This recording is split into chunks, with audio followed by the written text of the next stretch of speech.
vote to advance this critical legislation, God willing. And I'm glad we have an opportunity to hear from the industry and labor leaders about this important topic. I'm going to turn this over to Brian now to get us started. Brian? Great. Thank you, Mr. President. And we are joined here by members of your economic and national security team, as well as business and labor leaders from across the country. We thought, sir, that we would try to divide this into two categories, the first being the national security implications, and the second being the economic security and economic opportunity embedded in this legislation.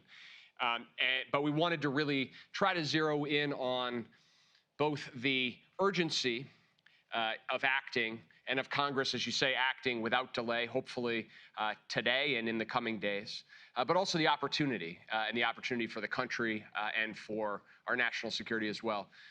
So, sir, with your permission, we'll start on the national security side and kicking this off, go to Jim Taslett, the CEO of Lockheed Martin. You've had the opportunity to visit their facility down in Alabama earlier this year. And Jim, I was hoping if you could just, for the president and all of us, just give us your sense of the broader national security concern here and also the ways in which semiconductors feed into the strength of our national security industrial base across the country. Thank you, Brian. Good afternoon, Mr. President. Good afternoon, Jim.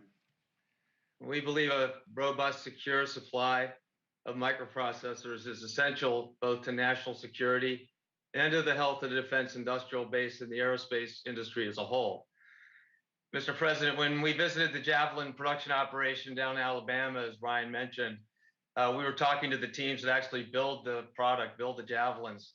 And they mentioned that, as you might recall, each of those Javelins requires over 250 microprocessors for each and every one.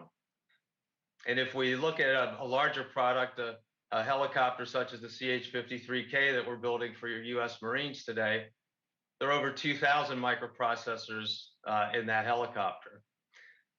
So when we go on to networking and adding in autonomy under kind of a 21st century national security architecture that we're building, microprocessors are going to get even more important. So it's critical to increase US production and test capacity. There's a couple other reasons it's very important too. One is trust. We've got to have confidence in the security of the hardware itself, that it hasn't been tampered with or degraded when we receive it to put it into our aircraft and missiles, satellites, et cetera, right? Also, we want to have made in the USA access to the latest cutting edge technologies to put into the systems that our sailors, Marines, airmen, and soldiers are going to be using in our defense. And you know, we're all in the era, unfortunately, of renewed great power competition as well. And in an era like that, we need to revitalize the US semiconductor industry. It's imperative to maintain an effective deterrent, we believe, for the future, keep our country safe. And today, our company and our suppliers, we've got adequate access, largely, to the semiconductors that we need to produce what's being done today, Mr. President. But because much of the production is in China and in Taiwan, access to be guaranteed for US industry, including in defense industry, is fragile. You know, should China decide to withhold its production or inhibit Taiwan from exporting its chips or building them, we would have a serious economic and eventually national security issue on our hands. And so, given the long lead times for producing a fab and building the factories, it is important and urgent to begin to rebuild US semiconductor chip manufacturing in the US. Jim, I'm glad you mentioned security. To be secure that any part we're putting in a weapon system or a helicopter, anything we have, that we are assured that no one's been able to tamper with that. That is made in America, built in America, stockpiled in America. And I think it's really important. And by the way, I was really impressed with your workers down in Alabama when they went through the plant. I was there for several hours, as you know. And I think they really, really take their work seriously. And so how does passing this legislation, though, how does this make a difference in how does it ensure our systems are going to stay at the leading edge? It's one thing to say there's uninterrupted access. We make it here and build it here in America, but Talk to me a little bit more about how this ensures the systems stay on the leading edge.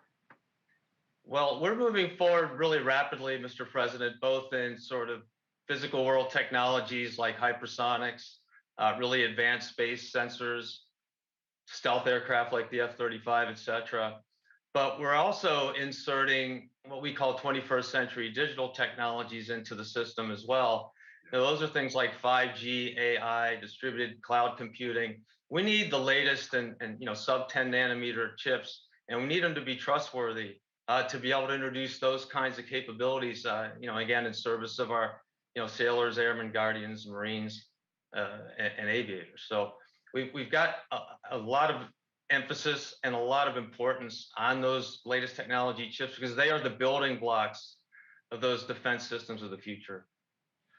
Am I correct to assume that the more sophisticated systems are going to be coming along and the more that do, just inevitable, the more the need for reliance on the availability of these high-end computer chips are available to us, made in America, here in America? I mean, is there a correlation there? There's a total correlation, Mr. President. You can't conduct 5G distributed cloud computing operations with legacy technology chips, and we're going to have to stay on the cutting edge of those building blocks, as I mentioned earlier, to be able to deliver that for the country. So it's really important that we don't cede our leadership in semiconductor technology and ultimately manufacturing and test outside the U.S. because, again, just like the Russians did with natural gas recently in Europe, if China can constrain its own production and distribution of chips to us, or they pressure or otherwise inhibit Taiwan from doing so, you have a global market that's going to be upset. It'll go beyond the defense industry, but from a national security perspective, I think this is a really high priority. Jim, thank you very much. And again, you should be proud of the folks you have down at your factory. I was really impressed with them. They seem to really, not just to doing a job, but they seem to be on a mission. I mean, I'm serious. It was great to see. Great to see. Anyway, thank you. It meant so much for all of them to see you, Mr. President, and I show your support. So thanks. Thank you. So, Mr. President, I wanted to. It's all yours. Yeah. I wanted to ask Deputy Secretary Hicks and Jake both to come in here to put the risks and the threats that Jim is framing up in the broader perspective here. And maybe Deputy Secretary Hicks, if you could start in sort of talking about the core security risks that you think are in play here when we're talking about semiconductors. Absolutely, Brian. So Jim Takelett did a great job, I think, laying out the dependency that we have on the defense side that our military has on advanced microelectronics, whether it's the Javelins we saw down in Alabama or the F-35 Joint Strike Fighter that Lockheed Martin puts out, to our nuclear weapons forces. And of course, as we look ahead to the future on emerging technologies, just as Jim said, quantum, AI, hypersonics, 5G, 6G, next G, all of that is heavily dependent on ensuring our access to microelectronics. We're not the only ones focused on this challenge. Of course, China is also focused on this challenge. And today, approximately 98% of those commercial microelectronics that DoD is so dependent on are assembled, packaged, and tested in Asia. And as Jim said, we need to make sure both that we can assure our access and that we can have the most advanced capabilities that the commercial sector can offer. So semiconductors, it's not an overstatement to say, are the ground zero of our tech competition with China. They are able to have heavy subsidies. They weaponize the financial incentives to facilitate their acquisition of intellectual property. They're building indigenous microelectronics capabilities, and they're doing everything it takes to become the center of gravity for semiconductor R&D and manufacturing. So for the U.S. military, as we look ahead to what we need to make sure our warfighters have what they need to succeed on the field and that they can have security in using those capabilities, we know we must secure a supply chain and domestic investment here in the United States.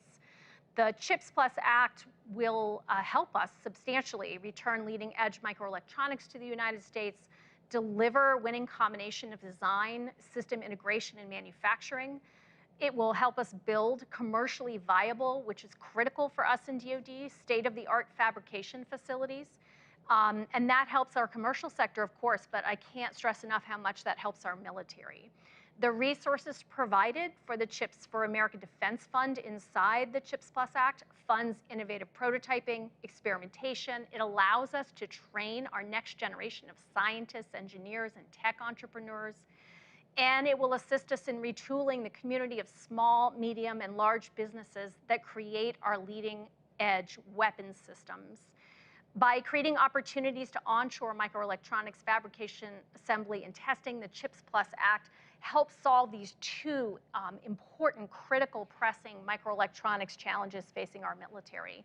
Both this issue of making sure we have assured access and also making sure that we can have state-of-the-art technology to our warfighters. Jake? Thanks, Brian, and thanks to both Jim and Kath, who I think have really summed up the case very powerfully, so I'll be brief in expanding on why the CHIPS Act is so essential for both our national security and our strategic competitiveness. Making investments in cutting-edge technologies is on one level obviously necessary to ensure that we stay ahead of China in the race for the industries of the future. Because as others have pointed out, as the president has pointed out, for the first time we face a competitor that has the means, the resources, and the commitment to overtaking US technological leadership if we don't up our game. But we have the means, capability, and resources to stay at the leading edge, to keep our technology leadership if we make the necessary investments, and this is the necessary investment. On another level, these investments are also needed to mitigate the enormous risks to our national security and economic security that we face right now today due to vulnerabilities in key US technology supply chains that were exacerbated by the COVID-19 pandemic. In particular, passing this legislation and fully funding the CHIPS Act is crucial for strengthening our domestic supply of semiconductors for our defense, intelligence, and strategic sectors. The bottom line is that continuing our dependence on a limited number of overseas facilities to produce so many of the chips we consume, including all of our most advanced chips as of right now, is flat out dangerous. And a disruption to our chip supply would be catastrophic. So I'm both excited and relieved that we're on the cusp of addressing this fundamental national vulnerability, because the longer we wait, the more dangerous the disruption. We also understand that strengthening supply chains is a job we do in concert with allies. We see cooperation as essential in this regard. And with this bill, we'll contribute our part to diversifying and securing our shared chip supply chains, and we welcome our allies making their own investments as well. And one final note, as much as we need to get the CHIPS piece of this bill done, it is CHIPS Plus, because chips alone are not going to be sufficient to preserve US technology leadership, which is why we need the rest of the innovation bill, so that we invest not just in the core technology powering innovation today, but also the technologies that will power innovation tomorrow. That's why the additional authorizations for the National Science Foundation, the Department of Energy National Labs, for NIST and other institutions that are contained in this bill are so important. So when it comes down to it, there's bipartisan consensus, there's support from business, there's support from labor, there's support from the national security community across the board, and there is support from the American people to pass this legislation now and meet this moment and resolve these vulnerabilities. Thanks, Brian. Jake, I'd like to ask you a question if I can. You've heard me say it a bunch of times the last 15 months or so. That is, it used to be 30 years ago or longer, we invested more than 2% of our GDP in pure research and development. It got down to, I think, 0.7% of 0.7%. And China and others have moved precipitously to invest more, particularly China, in research and development, pure research and development. And you say the second piece of this bill, not the purely defense piece. Elaborate a little more on what that will encourage, or what we hope will encourage, what kind of what kind of research and the types of development we're talking about, or are we in that regard? No, absolutely. As I was saying, our ability to maintain our innovation edge, to maintain our technology leadership, rests on having the necessary inputs like chips, but it also rests on, as you just said, those foundational investments in the industries of the future. Investments that are made in basic research on everything from artificial intelligence to quantum computing to biotechnology to the future of the internet and the future of telecommunications. And the country that is able to be out in front, to be leading the world in those areas, not only will have a powerful economic competitiveness that will be reflected in job creation and the growth of a strong middle class, but also will have powerful national security advantages. And those are national security advantages that have helped sustain America's global leadership over decades. And by making this big investment, which is something that you have talked about for years now, to actually get it done is going to make a massive difference in our ability to be able to maintain our competitive edge with respect to the industries of the future. And in doing so, it will also help us shape the rules of the road on technology, on these important technologies, in a way that reflects our interests and our values and doesn't leave them to be written by a competitor or a challenger of ours who doesn't share the same values we share. I think that's a really important point. I think the point is that we have, as we've led the world in the past in research and development, generating new technologies, we've been inclined to share with the rest of the world, not sort of just use it as a economic weapon. We've expanded, and our partners, the democracies of the world, have benefited. And it seems to me this makes up a part of that. Madam Secretary, can I ask you a question as well? You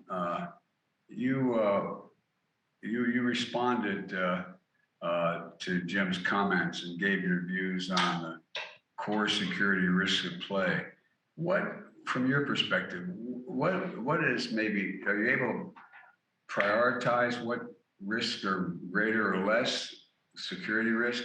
That's a tough question because who knows for certain, but didn't mean to put you on the spot, but can you sort of weigh them for me a little bit? Sure. I think in today's weapons systems, what we worry about most is the compromise of the supply chain of the chips that are in our existing weapons systems, or as we upgrade, as we always have to do, and put new chips in. Those are, as I said, largely dependent on the commercial market for whatever those chips may be. And so we know that there have been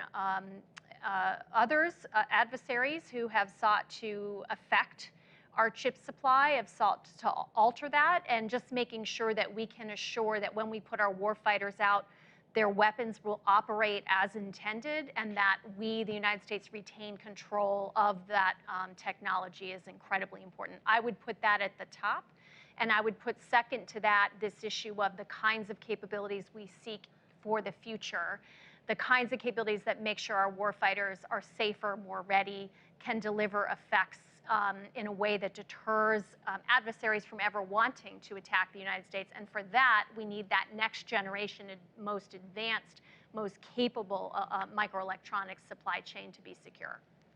That's important. All right. Well, thank you very much. Brian, back to you. Thank you, Mr. President. So we're going to pivot here from the national security case, which I think you've heard is both compelling and urgent, to the economic security element of this. And obviously, as we make these investments, our goal is to generate durable economic opportunity here in the United States, and the opportunity there is quite significant. I want to bring in Jeff and Tom and Mark and Chris into this conversation, but to just frame this up at the beginning, I want to ask Secretary Raimondo to just give us this sort of broader perspective here on the economics and in addition to being tireless on this effort, Secretary Raimondo and the Commerce Department, if passed, will be given principal responsibility for implementing this legislation. So, Madam Secretary, if you could just sort of tee up what you see as the economic context, and then want to bring in Jeff and Tom and Mark and Chris to this conversation. Yeah, absolutely. Thank you, Brian. Good afternoon, Mr. President. Good to see you, and thank you for convening all of us on this incredibly important topic. So, look, I think the most important thing Congress can do right now to support America's economy and America's workers and our global competitiveness is to get this CHIPS Act over the finish line and onto your desk this week. It's vital. You know, the CHIPS Act proposes a $52 billion investment in domestic semiconductor production, which will enable us to revitalize our domestic semiconductor manufacturing. I mean, the truth of it is, we invented the semiconductor industry, right? Silicon Valley is Silicon Valley because we invented it right here in the United States of America. We used to make 40% of the world's chips. We make about 12% now, and as Jake said, we make essentially none of the leading edge chips, and we're utterly dependent upon Taiwan for the leading edge chips. So in terms of economic security, chips are a cornerstone technology that underpin our entire economy. You need chips for smartphones, computers, cars, medical equipment. Nearly every piece of life-saving medical equipment in a hospital runs on chips. And the reality is, while we have invested nothing to spur domestic chip manufacturing, China has invested more than $150 billion to build their own domestic capacity. So we're very much behind. And the CEOs who are with us this afternoon, they know America's become totally reliant on China, particularly for the mature chips, the larger chips that are necessary for medical devices, aircraft, industrial machines, et cetera. The reality is, it's not possible to have a strong economy and a strong country if we don't make things in America, and certainly if we don't make chips in America. So right now, chip manufacturers are finalizing their investment plans. And passage of the CHIPS Act is necessary, it's urgent, because the CHIPS funding will be the deciding factor on where those companies choose to expand. We know they will expand because they have to in order to meet demand. There's no question about that. The question is, where will they expand? And we want them, we need them to expand here in the United States. We want high quality, good paying jobs in America. And you know, the truth of it is, as I've said all along, this CHIPS money is not a subsidy for big companies to make them more profitable or so they have more cash for stock buybacks or to pad their bottom line or to invest in other countries. This is about investing in the United States of America, in our workers, in our economy, and in our national security.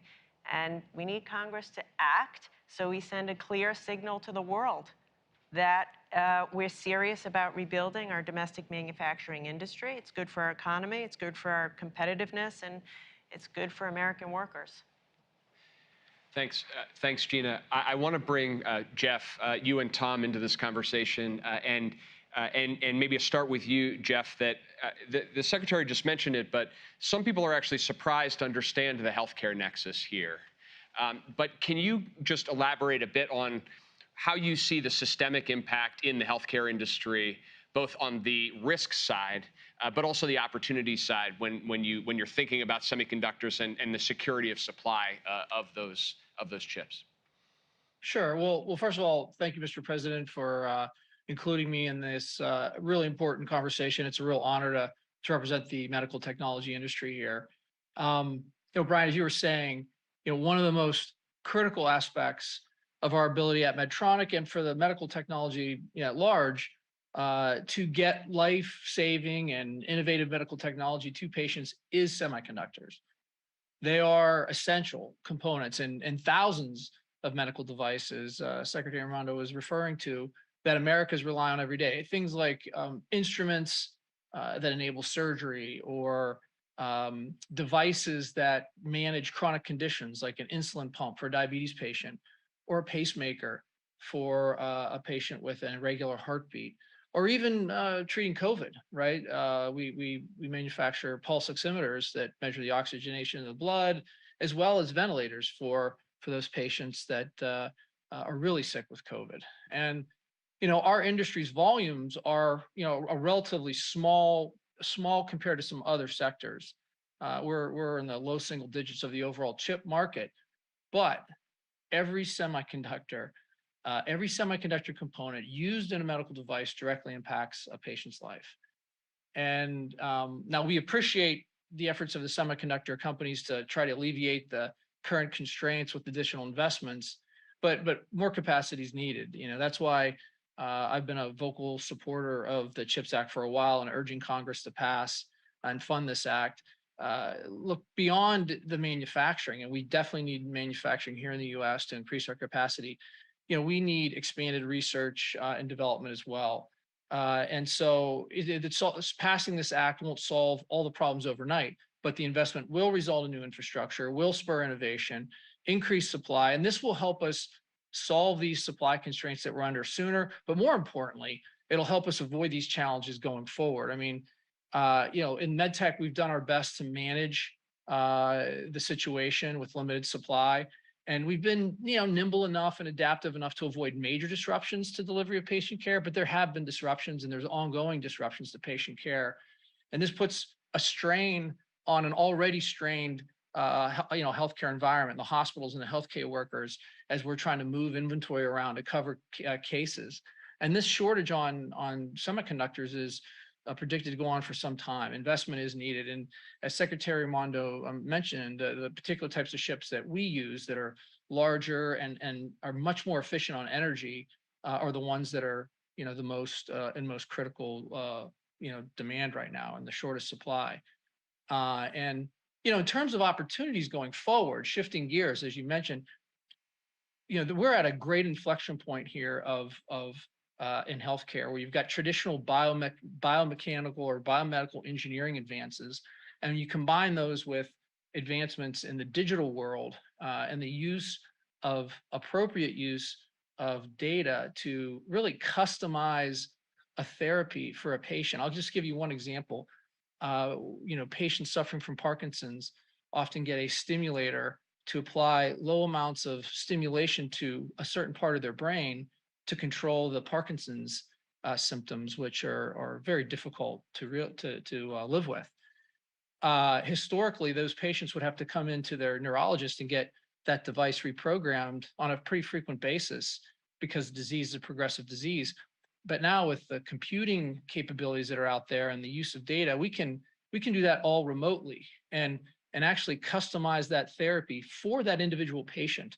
And the outcomes are just much better, and the strain on the healthcare system is much less. And I can give you thousands of examples of like that, where the use of chips inside devices, on the edge, in the cloud, and the advancements in computing power are really being harnessed to change patient care. And in such a profound way, you're improving outcomes, you're improving access, and you're bringing down cost all at the same time. So that's the exciting part that we want to accelerate, but it's really hard right now, given the semiconductor supply that we're facing. Thanks. Thanks, Jeff. Tom, wonder if you can offer your perspective too. We've heard a lot about the concerns in the transportation sector and engines, but also both in the today constraints, but also the vision forward to the electrification of the transportation sector as well. We welcome your thoughts here.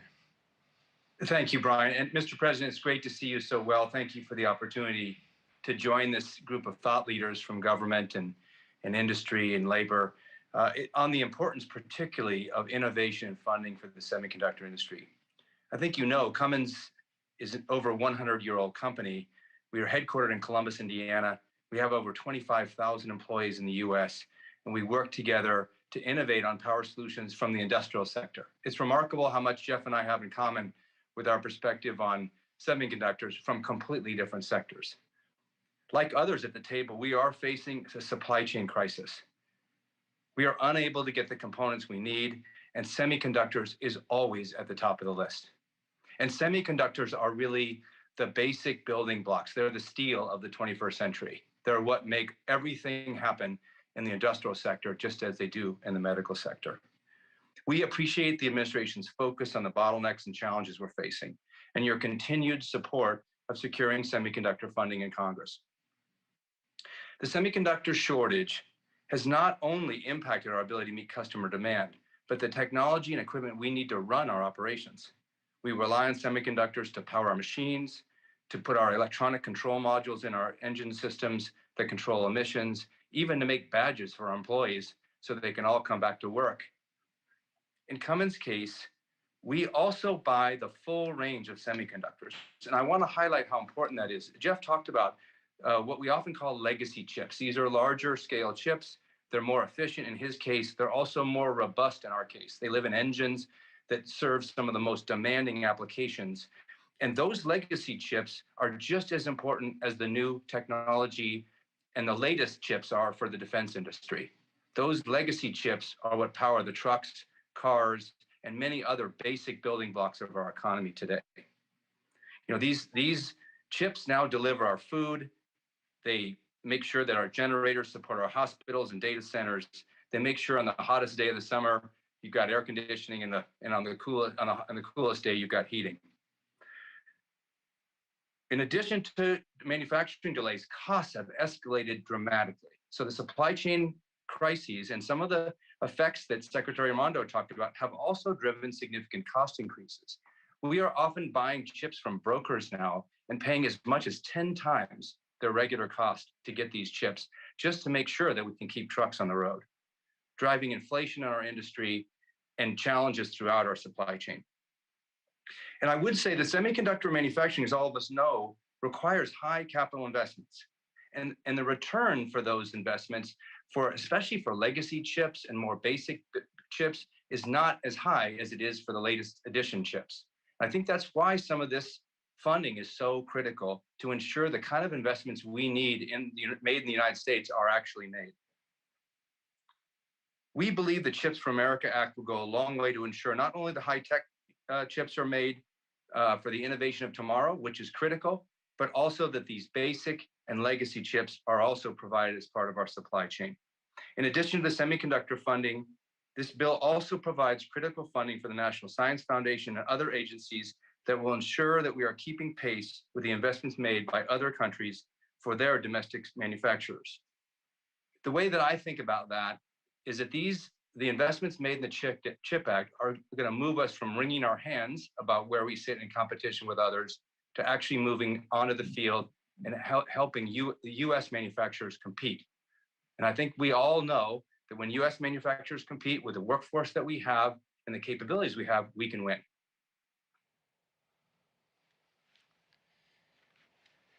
Thank you, Tom. Mr. President, with your permission, I would just ask Chris to come in here too. That last point, Tom, that you made, I think is very salient. That this is a bill that is also about opportunity for Americans workers and for the opportunity to build good jobs in construction and installation and operations of both the facilities to produce chips themselves and the larger and broader ecosystem. So Chris, could you just give us your perspective from the ground of how you're thinking about this bill and where you see the opportunity for American workers?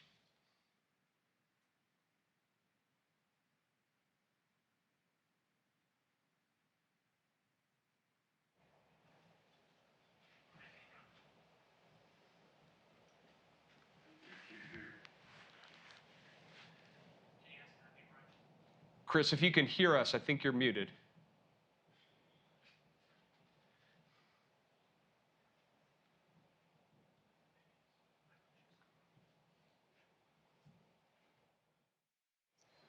Sorry. Thanks for inviting me here, Mr. President. We're really grateful to be here because as far as we know, CWA is the only union representing manufacturing workers at a final assembly semiconductor factory in the United States. And we have been strong supporters of the CHIPS Act.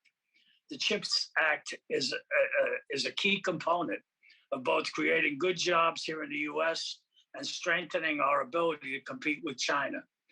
Passage of this bill is going to drive a huge amount of investment in semiconductor manufacturing across the country. It will result directly in tens of thousands of jobs to help grow a key component of our manufacturing sector. As I mentioned, CWA already represents hundreds of workers in Mountaintop, Pennsylvania, right down the street from the president's hometown, who manufacture semiconductors, the only plant that we know of in the United States that's union represented. With the passage of this bill and the growing investment in semiconductor production, I'm expecting to be able to help organize thousands of additional workers. For those workers, this bill will be a ticket to a better life. I'm also glad that the bill includes key protections to prevent companies that receive the money from turning around and investing in semiconductor production in China instead of the United States. That means that it will help us grow this industry right here in the USA for the long term. And it actually goes far beyond that. This bill will help prevent us from having to face the situation where the numerous industries that depend on semiconductors, and that's just about every industry, are simply unable to acquire them ever again. So this bill is a key part of rebuilding our manufacturing sector as a whole. There's no question that we need a comprehensive approach to compete and to take on China's unfair trade practices. This bill is a great first step in putting that approach together. I hope that Congress sends this bill to your desk, Mr. President, as soon as possible and continues working to strengthen our competitiveness and create good jobs for American workers. Thank you. Thank you, Chris. Mr. President, Brian. we've lost Mark for the time being, so let me turn it back to you, Mr. President, for any questions you have or closing comments here. Well, I do have a couple questions. For Tom, I'd like to go back to him for a second. You know, Tom, since I took office, there's been a massive investment in electronic vehicles and the EV batteries. I know Cummins is on the cutting edge of fuel cell and battery electronic technology. These technologies use more semiconductors. How's this legislation going to make a difference for you in terms of accelerating your innovation? And I might add that in the act we passed for infrastructure, we have an awful lot of money for putting in electronic charging stations all throughout America, along our highways and the like. But that doesn't even count the battery technologies that we need to develop other things. So talk to me a little bit about the technologies and the use of semiconductors and why that's like an increase and how this is going to affect innovation. Because I know it's a broad question, maybe not fair. It's a great question, Mr. President, and thank you for asking it. The use of semiconductors in cars and trucks and other industrial equipment goes by an exponential scale effect. Every single new range of models, you see an exponential increase in semiconductors. I think that's part of the reason why the industry is so far behind now. As the demand increased for vehicles, they just didn't do the math right about how many more of these legacy chips we were going to need. And as you say, as we move into electric vehicles and fuel cell vehicles burning hydrogen, we are going to need that exponential curve is just going to keep growing. And I would say that in addition to the fact that we'll need more semiconductors, newer versions, more capability to invest, we want to establish leads in those technologies so that we can sell those climate improving technologies to the rest of the world. That's really the way that the US industry builds. We solve the problems that we need to solve here in the US, and then we use that same technology to export those products to the rest of the world, and we get 95% more customers. That's essentially how Cummins built its business. I think that's a lot of us have benefited from that, and we add jobs at home by building that business overseas. So I think we have a big opportunity here, but we need to invest now. The time is running out for us to get to the lead. We already see Europe and China and other places moving faster in battery electric and fuel cell electric technologies, and we have to sprint to catch up. And of course, the infrastructure bill was a big help there. I think there's also hydrogen that's going to be needed in the semiconductor Absolutely. industry.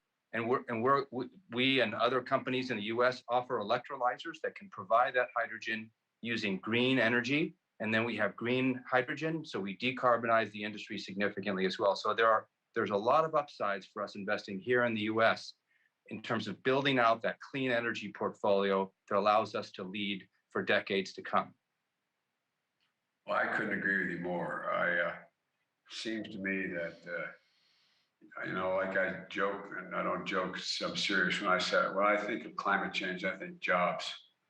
I think there's so many opportunities we have that people understandably don't even realize. And if we could just get our act together in the Congress, we'd be able to do a heck of a lot more and create literally thousands and thousands and thousands of good paying jobs.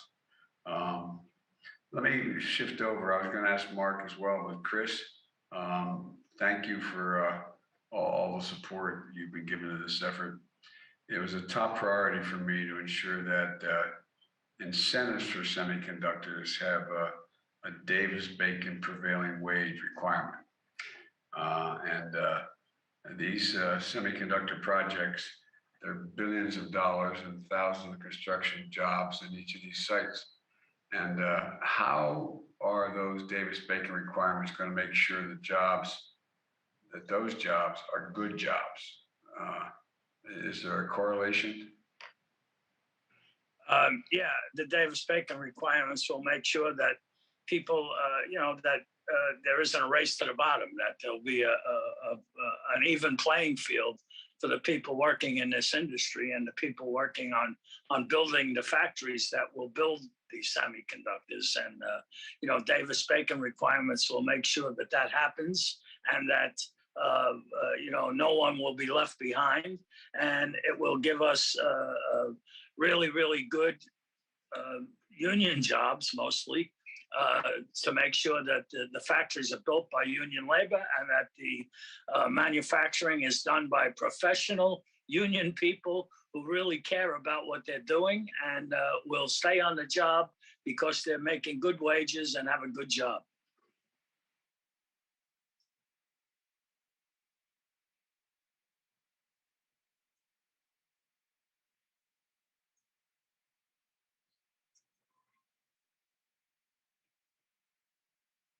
Union labor is that, all the folks working with you essentially have a college degree in the technology that they're working. I mean, you just don't join your union and all of a sudden everything falls in place. You got to go to school, in effect. You got to be trained. You got to be in a position to be able to do what you do better than anybody in the world does it. And so that was the reason why I'm pushing Davis-Bacon. And some of the facilities, one that God willing will be built very shortly. It was announced a while ago, pending what happens to this legislation now, is one outside of Columbus, Ohio. It's going to create a whole lot of jobs. It's going to create a lot of jobs, but it's also going to create a whole lot of jobs building the facilities. And it matters a lot, it seems to me. And I say to all of you, I think we're a heck of a lot stronger as an economy and more sustainable when we build from the bottom up and the middle out, because when that happens, everyone does well. Business does very, very well. The wealthy do very, very well. And I think we got a shot as we move down the line here. And this CHIPS bill is an important piece of it, to be able to stay in the game and be the most competitive nation in the world. That's what we have to reestablish. We still are in a lot of places, but we got to do it here. And I don't know, Chris. You're talking about the benefits, the workers in the communications and media industry, as well as the importance of manufacturing jobs and the country's supply chain resilience.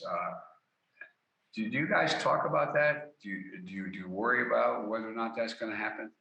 I mean, is that something, when you're sitting around, you guys actually discuss in practical terms?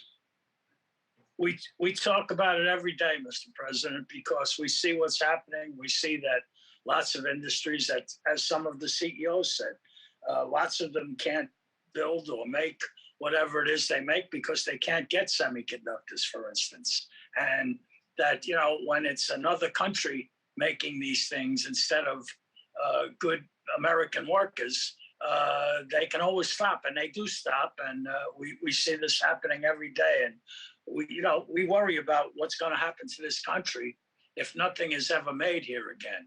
If we don't make it here, we can't be sure that A, it works, and that B, we're going to be able to use it. Well, we've actually increased manufacturing, thank God, even though we've missed opportunities. But we've increased manufacturing here at home. And look, I want to thank everyone for joining today's meeting. I know I've kept you a long time here. But the CHIPS Act, in my view, is going to advance the nation's competitiveness and our technological edge. We've been working closely with the Senate and the House to finalize a strong bipartisan bill. Congress must pass this bill as soon as possible so we can get it to my desk and we can sign it and get moving. I know we just talked about it, but for the folks at home, let me explain why this is so urgent. First, there's an economic imperative. As we just heard, this bill is going to supercharge our efforts to make semiconductors. Those tiny chips, the size of a fingerprint, which is, so some are larger, but the size of a fingerprint, that power our everyday lives in America. They're the building blocks for the modern economy, powering everything from smartphones to dishwashers to automobiles. I could go on.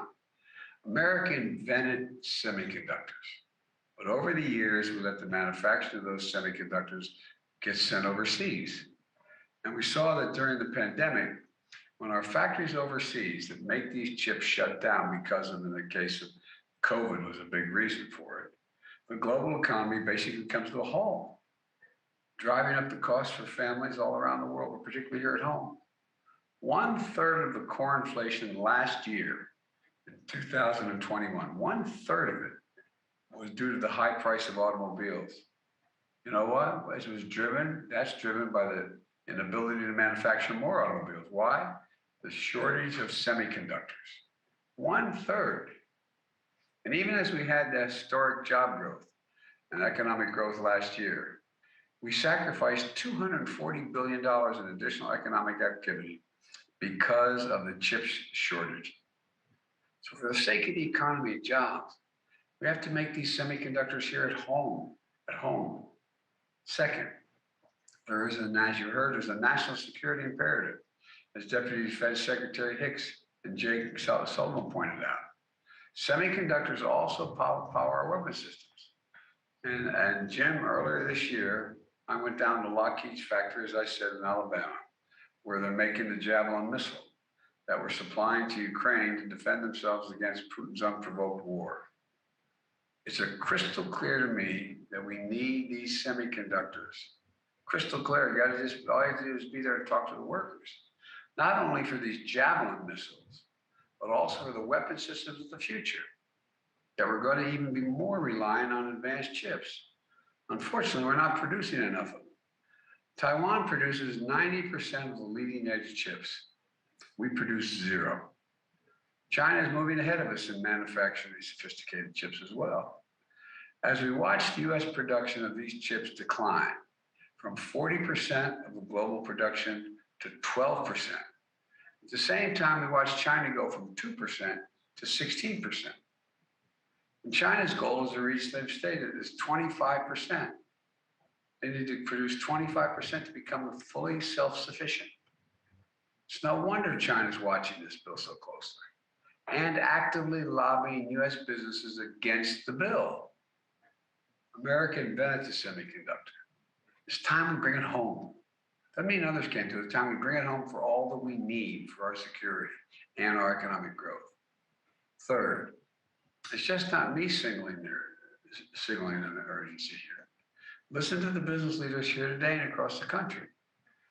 They're making decisions right now about where to invest and ramp up production of these semiconductors. Are they going to invest in China, India, Japan, South Korea, the European Union? They're all making historic investments in the tens of billions of dollars to attract businesses to come to their countries, the countries I just named, to produce these chips.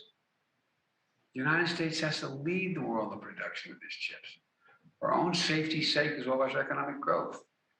Let me be clear. This bill is not about handing out a blank check to companies. Commerce Secretary Raimondo will be overseeing the key investments of this bill, explained how she's laser focused on the guardrails that will protect taxpayers' dollars and interests of the American workers, small businesses, and the communities in which they reside. The bill required that I personally have to sign off on the biggest grants before they can be dispersed. It's not sufficient. I've got to sign off on the big ones. Secretary Raimondo will have the power that if companies don't meet the commitments and that they're required to meet in this bill, she can take back the money. This includes the requirement on construction of these semiconductor facilities to pay Davis-Bacon prevailing wage, which will ensure that tens of thousands of new construction jobs are good paying union jobs, and the facility is the best built in the world. And we're not allowed, we're not going to allow companies to use these funds to buy back stock or issue dividends. They have to invest. And finally, this bill is about more than just semiconductors. It authorizes significant investment in American science and technology, which I mentioned earlier. We have a need to power our economy and national security for the decades to come. We make those decisions now. And the bill has requirements that when use of taxpayer dollars to fund research and development, the companies who get those funds have to deploy that technology that comes from that R&D and the manufacturing of it right here in America. They get the money, they invest, they find a way, they find an answer. They have to invest in America and a facility here in America. We're going to both invent in America and make it in America. And we're going to make sure that we include all of America, tapping into the greatest competitive advantage, our diversity and talented workforce. Making sure technology in the future don't only benefit wealthy shareholders on the coast, but support technology hubs all across America, including historic investments in historically Black colleges and universities and minority-serving institutions, which have the capacity to do so much more given the opportunity. Look, I know we could go on for a long time, and I'll be back to you, God willing, but I want to thank you again for joining me today and for the work in getting this bill to this point. So we're close. We're close. So let's get it done. So much depends on it. And thank you all for helping today. I truly appreciate it. Mr. President, how are you feeling with COVID? I'm feeling great. I've had 2 full nights of sleep all the way through. Matter of fact, my dog had to wake me up this morning. My wife's not here. She usually takes him out in the morning while I'm upstairs working out. So I felt this nuzzle of my dog's nose against my chest about 5 minutes to 7. So no, but I'm feeling good. My voice is still raspy. I've had every morning, every afternoon, every evening, I get a full-blown series of tests, everything from temperature to the oxygen in my blood to my pulse to, just across the board. And so far, everything's good. Everything's on the button. And so I'm feeling better every day. I still have a little bit of a sore throat and a little bit of a cough, but it's changing significantly. It's now up in the upper part of my throat. Actually, it's more around my nose than anywhere else. And but they tell me that's par for the course. And I think I'm on my way to full total recovery. Mr. President, God willing. How bored have you been? When do you think you'll be back to work in person, Mr. President? Well, I hope I'm back to work in person by the end of this week. But as you know, I've been keeping a full schedule. I've done 4 major events today, and I didn't start today until 9:30, and I'll finish today probably by, what time is it now? I'll finish about 6:30. So I'm not keeping the same hours, but I'm meeting all my requirements that come before me, and we're making decisions on a whole range of other topics as well. Mr. President, will you speak with President Xi of China this week?